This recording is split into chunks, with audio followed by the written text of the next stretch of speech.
যুক্তরাষ্ট্র ও তার ঘনিষ্ঠ মিত্র ইসরায়েলের সঙ্গে চলা যুদ্ধের মধ্যে জাতির উদ্দেশ্যে ভাষণ দিয়েছেন ইরানের প্রেসিডেন্ট মাসুদ পেজেশকিয়ান। ইরানের রাষ্ট্রীয় গণমাধ্যমে প্রকাশিত ভাষণে তিনি বলেন, ইরান প্রতিবেশী ভাতৃপ্রতিম দেশগুলোর সঙ্গে সুসম্পর্ক বজায় রাখতে চায়, তবে শত্রু দেশগুলো বিভেদ সৃষ্টির চেষ্টা করছে। পেজেশকিয়ান বলেন, অন্য কোনো দেশের ভূখণ্ড থেকে আসা হামলার জবাব দিতে ইরান বাধ্য হচ্ছে, কিন্তু এর অর্থ এই নয় যে ওই দেশের সঙ্গে ইরানের কোনো বিরোধ রয়েছে। তিনি আরও উল্লেখ করেন, যারা ইরানকে আক্রমণ করবে তাদের বিরুদ্ধে তেহরান শক্ত অবস্থানে রয়েছে এবং জোরালোভাবে প্রতিরোধ করবে।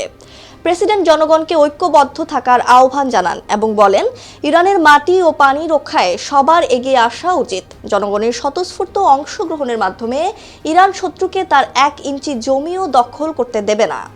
মনীষা ইসলাম, নিউজ 21 ইন্টারন্যাশনাল ডেস্ক।